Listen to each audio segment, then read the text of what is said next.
Hello, welcome to Soulprint Intuitive Tarot. You're going to be seeing this on June 1st. Wow, we're at the beginning of June. My cards are flying already. So we're edging our way towards summer. For those in the Southern Hemisphere, you're edging your way towards winter. But it's definitely, that time of year where the seasons, I think, make themselves, I guess, known with a little bit more clarity, if you will. And so today I thought it would be a good time to take a check and see just exactly what is going on with Biden, Pelosi in the House, and Schumer in the Senate, and see if we can get some clarity on what's going on there. Hang on, I gotta pick up my cards. Because certainly sometimes it really does feel like they are letting the Republicans run them around in circles. So, welcome to Soulprint. Hello to my new subscribers. Thank you so much. Welcome to the Soulprint experience. To my established subscribers, of course, I adore you. For the donations, oh my God, thank you so much. That's incredibly generous. And for those of you interested, private readings are now booking the end of June, kind of beginning of July.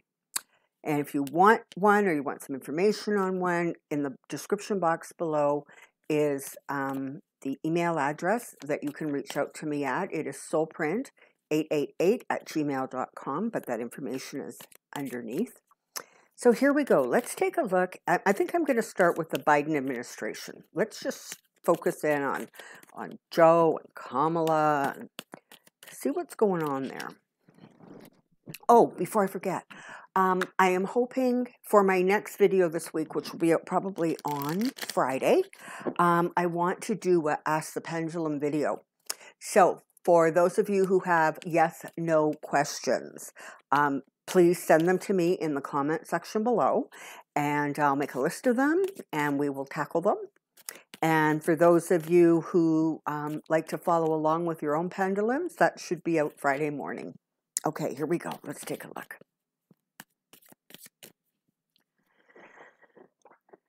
All right, here we go.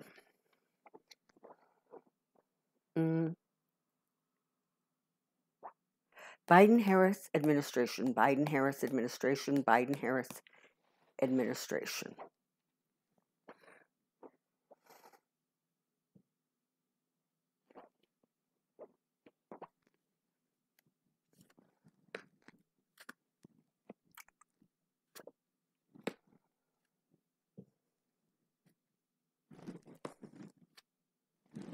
Okay, I'm excited. Honestly, I know you all want me to get my table. Nobody wants me to get my table more than I want me to get my table. Okay, here we go. Let's start with the Four of Wands. So, it's like the White House is secure, right? Sanity has returned. Regular kind of operations have returned. There are people in positions of authority, whether these are, cabinet positions, ambassadors, whatever it is, who really, really are qualified for their jobs and know their jobs. And so things are starting to right. They're starting to correct. And, if you think back to even 12 months, 18 months ago, the mess everything was in, and you realize that we're just at the beginning of June. So in 6 months, less than, they've actually got things back in a way that makes sense, I guess. Have the Queen of Cups. All right. So one of the things that has been added to the Biden administration is that sense of humanity, compassion, understanding, nurturing. And that is being well received, frankly, whether you are a Democrat, an independent, or a Republican. Again, I repeat, the only people who just hate everything are those hardcore MAGA voters. And they're going to hate everything. It just doesn't matter even what happens. But you know what? They probably also will take whatever benefits they can get. Just saying. All right. This administration is moving forward. Sometimes it feels plodding. Sometimes it feels fast. But I'm literally being told to remind you that Joe Biden, his, what is that guy called? I can't remember. The guy that he turns to, oh my God, I can't believe I've forgotten his title. It's like the big shot office manager, the one who controls everything. I can see his face, for God's sakes. I just can't grab his title. Joe Biden, who has been playing this game for decades. There are so many people with so much experience surrounding this administration that even when it feels like things are plodding or Joe's not, taking a firm enough hand or things aren't moving fast enough, understand they are. There's a lot more strategy, I think, going on behind the scenes than we realize. And, we're very quick, including myself, to say, come on, get this thing going. Quit playing footsie with the Republicans. They're never going to play with you. Just get on with it. But I'm very clearly being told, you know what? They are getting on with it. And there's stuff going on behind the scenes. And there's strategies in place. And there is, I guess, reasons that maybe we don't understand for the way or why they're doing the things they're doing in the way they're doing them. And I can tell you that a lot of it's being still kept under wraps. And that doesn't mean, though, that they're not doing what needs to get done. And it certainly doesn't mean that they are not, I almost want to say digging deep for the strategies that are going to work and work the best for them. Because ultimately, Joe is all about fulfilling those promises, getting things back on course. He very much feels, I think in some way he's still really determined to be a one-term president. Now, we'll see if that continues as, his term unfolds. But for right now, I think in his head, he really is looking at this as like a 4-year deal. And he's smart enough to know exactly what happens after the midterms should the Republicans take over. And I got to tell you, it doesn't look like that, but we'll save that for the pendulum. So he is very anxious to get stuff done that he said he was going to get done. And even some of this back and forth stuff that we see going on, like with that infrastructure bill,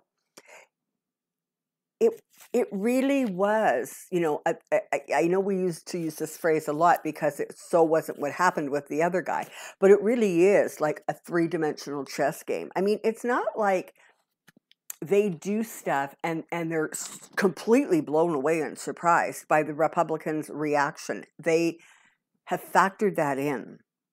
And so the energy and the sense that I'm getting is that there really, really is a very great deal of clarity, going forward. So listen, we've got Temperance showing up now. And so that's talking about that balance, right?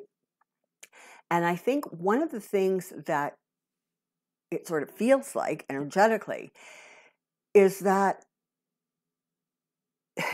they want to appear and to some degree have an honest desire to be bipartisan. But they're well aware that when it is time to pull back from the foolish, ridiculous shenanigans that are being carried on by that other guy's disciples, they're going to go back to established strategies that work. And I'm not talking about established strategies for bipartisanship. I'm talking about kind of pulling little known maneuvers or getting things to come together in the way they want them to do. And one of the things that those Republicans are not counting on, and frankly, it seems to me that they're a little bit slow to even recognize, there's a lot of prosperity that is going to be coming back, returning to, and in fact being birthed and grown, new stuff.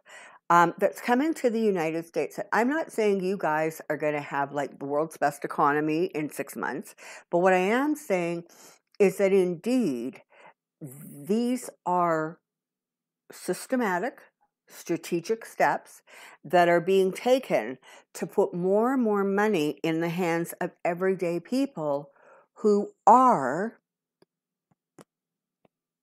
the citizens, not the elite. See, this is one of the advantages. Joe Biden has never been an elite. He's got Bernie Sanders yattering in his ear, I think, pretty much continually. And there is that sense that we really, really have to get this right this time, not only in terms of equality, but in terms of equity. So that is looking very promising and very helpful.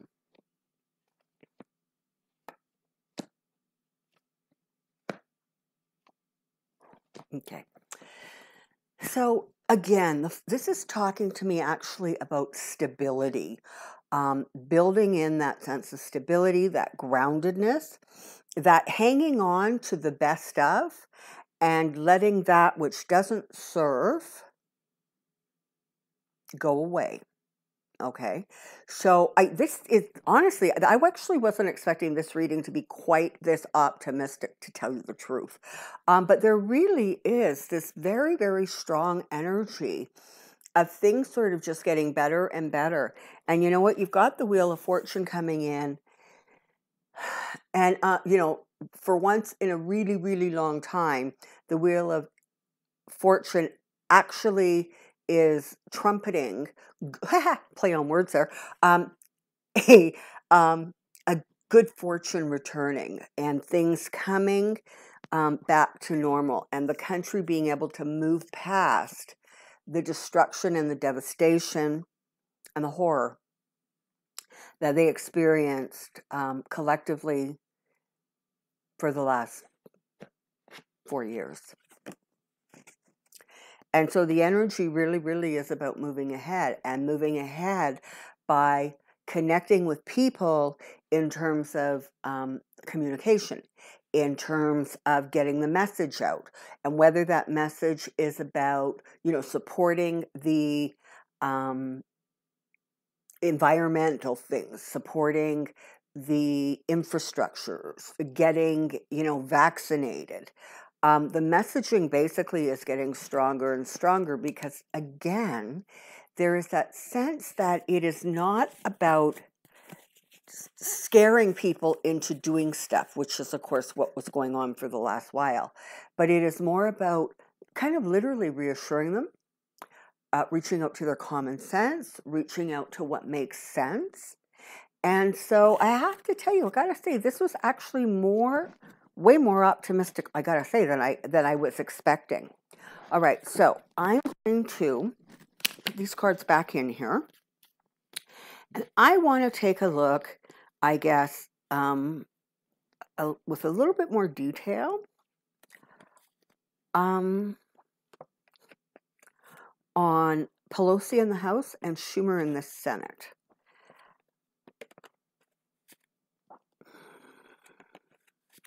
I don't know a whole lot about Schumer, but he strikes me as somebody who has a very, very long fuse.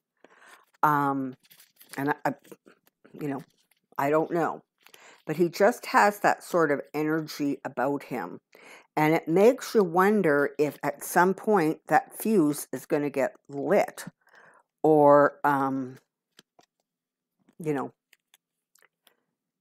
things are just going to carry on. So let's see what we can see here. I'm zipping through this as quick as I can here, but I want to make sure that the cards really, you know, don't come back in the same grouping unless they're intended to. So let's take a look at Pelosi and the House. Let's see what we've got here.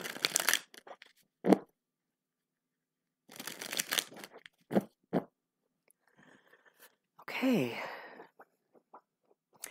Pelosi and House. Pelosi and House. Pelosi and House.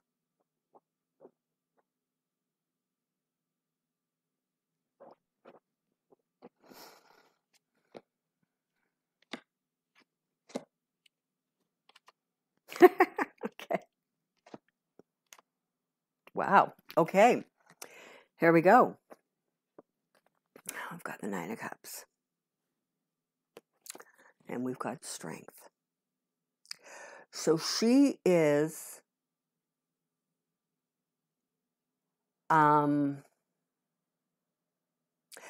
in control, certainly, of the Democrats in the House. She is really, really not putting up with a whole lot of nonsense. You know, again, she's another one who has decades of strategy experience. And it took everything she had to survive you-know-who's presidency. And she is determined to right things. And so interesting. We got the Star back, we got the Six of Cups back, and we got the and the Chariot back.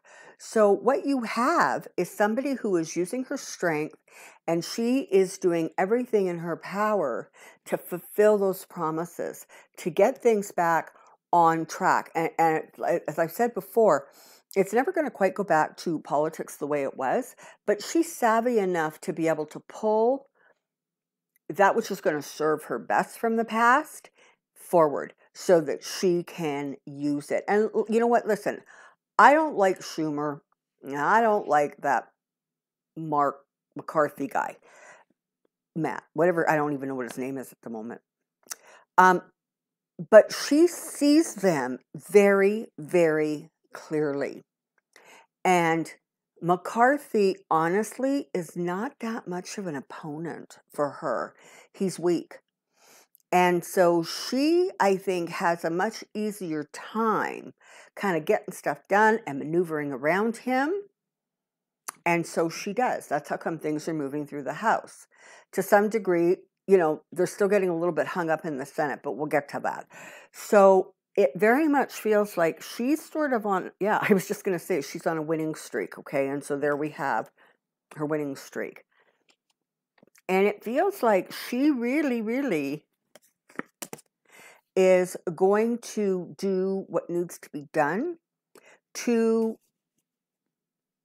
you know, not only get resources where they need to go, but to really, really create a lasting legacy for this particular administration.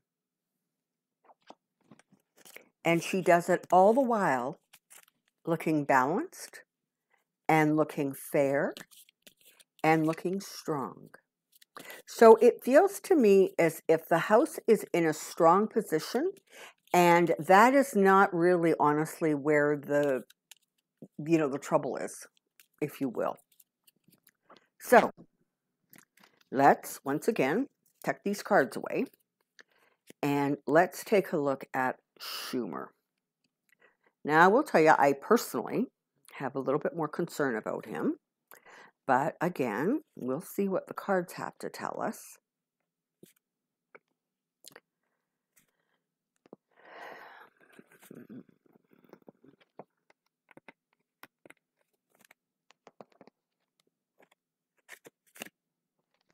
Okay. So let's take a look at Chuck Schumer. Let's take a look at the Senate. That is such a tight margin. I mean, I don't even quite completely understand the whole filibuster, but it seems to me it needs to go. I guess the concern is that, well, first of all, you've got two Democrats who really are not on board. I think her name is Sinema and Manson. And so they're causing a problem. They really, really are. And it's, I don't know. Is Schumer going to be able to get them under control? Is he going to be able to get them to bend? Is there another way to do it? Anyways, what I started to say was I don't really understand it, but it really feels to me like that filibuster needs to be gotten rid of.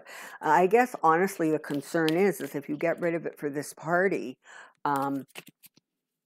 then when the Republicans get back into power, and they will at some point down the road, although for your sakes, I hope it's not for a decade or two, what kind of destruction, literally, can they wreak, especially if they still have those disciples in the party?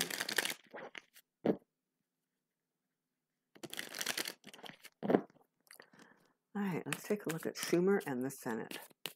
Here we go. Schumer and Senate, Schumer and Senate, Schumer and Senate.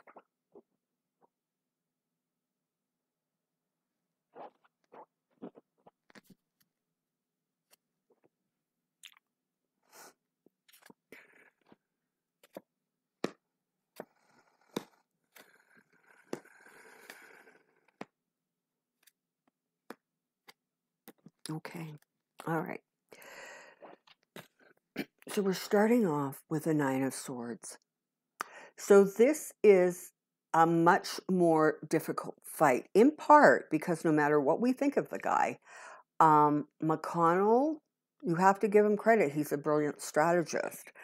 And so in some ways, you know, he's pulling out all the stops to ensure that he kind of holds everybody in this holding power pattern to minimize the things that the Biden administration can do. And I mean, he said that publicly. It's not like, you know, some state secret. He's been right out front about it. But you know, it's interesting because the Queen of Swords is sitting here. Now, very often the Queen of Swords will be Kamala Harris for me.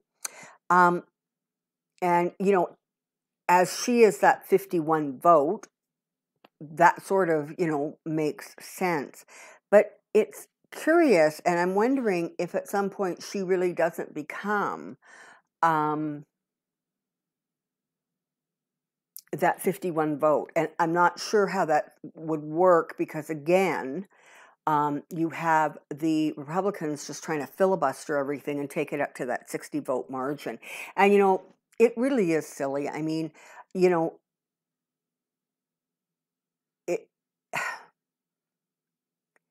in every other place, I'm sure, you know, 50 plus 1 is the majority.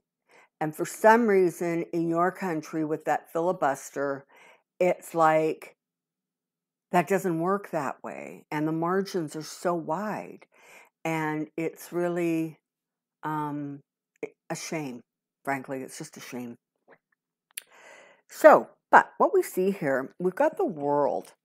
And so that's sort of telling me that Schumer has had about enough of this nonsense. And it feels very much as if he is prepared to really start pushing things forward. I keep getting this impression of like a volcano that just explodes, right? And so it really feels as if he is that person who has this really long fuse. I don't know. That's what I'm getting. And that when he blows, he's going to blow. So that'll be interesting. Now, I don't see a massive eruption, but what I do see is somebody who is prepared to walk away from that which is no longer serving him or the Senate. What form that takes, I'm not sure at the moment, but you've got the Ten of Pentacles. So this is about him, his legacy, and not being the guy who couldn't deliver. Okay, so there's some ego there, and it feels like that ego really could be what sort of fires his butt up and gets him moving forward in a way that is going to at least bring some stability and some success going forward. You've got the Three of Pentacles here, and that's interesting because it really does sort of, it's giving me two messages, okay? The first message is that there is going to be a coming together of a core, and that could actually just really strengthen the position.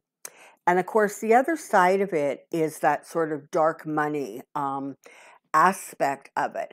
And it feels very much as if that's something he seems to be having to push back against. Now, let's see if we can pull more cards and see if we can get some clarity on what that's about.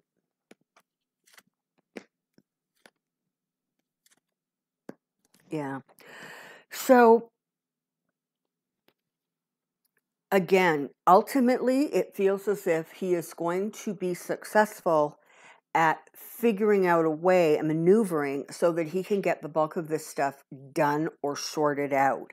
The last stunt that the Republicans pulled with the infrastructure bill really does feel like it was the absolute last straw. They were completely prepared to, talk turkey with them and try to come up with some sort of a deal. Ultimately, the Republicans did what they did and said, no, we don't want to do that. And upset even the Republican, who were sort of supporting it. But of course, when it came right down to it, McConnell basically said, everybody, you're not going to vote for it. And so there you have it. But it looks very much as if Schumer is really starting to get his, his groove on. It's like he's been slapped in the face too many times. He's been punched one too many times. And he's ready to come out just sort of fighting. And he's seeing things, he's seeing things from a perspective that he maybe didn't see before. He's got some clarity now that he didn't have. Again, you got to remember with some of these people, you're dealing with people who have been in the political life for decades. And so it's very, very hard to let go of what was sort of the standard and the staple for all of these years. Because I think in some way there really was the expectation that once they got Trump out of office, he would become like nullified and the Republicans would like snap back. And that hasn't happened because they've got that small core base that are, keep yapping and yapping and yapping. And then you've got that guy at Mar-a-Lago, or I don't know where he is now, New Jersey maybe, still directing the shots behind the scenes. And so Chuck Schumer and a lot of the senators are starting to realize that they have to start looking at things from a new perspective. And when they do that, they've got success coming to them, a sense of completion. And not only that, but they end up, interestingly enough, with that sort of higher ground, if you know what I mean, right? They sort of end up coming through in the places where they needed to come through. And, this is interesting. So I'm just hearing the words. It's going to be sure I get this right. It's going to be bipartisan voters who will make the difference. So isn't that interesting? Now that's a really, really curious message, isn't it? So it feels like even those people who sort of are fundamentally against, the way Biden's doing things, whether that's because they're Republicans or maybe they're Republican-leaning independents, but it feels as if already, as we go forward, it very, very much feels like not only are Democrats going to be frustrated, but frankly, so are the Republicans. And certainly the moderate Republicans are going to be like, enough is enough already. Like, this is not how the government is supposed to run. So that's really curious. I'm going to be very interested to see how and if that unfolds, because it feels as if in terms of voters, they are going to come together with a common goal. And that common goal is going to be able to move forward. Very curious, very curious. I'm sorry, I'm not getting anything else. I guess they just wanted to drop that little nugget on us, and we'll have to focus on that for a little bit and see what else we can get about it. Okay. Thank you so much for being here. I'm really looking forward to your comments. I'm really looking forward to your questions for Ask the Pendulum. And I just thank you for all of the support. You guys are incredible. You really, really are. Until next time, take care. Be well. We'll see you really soon. Bye-bye.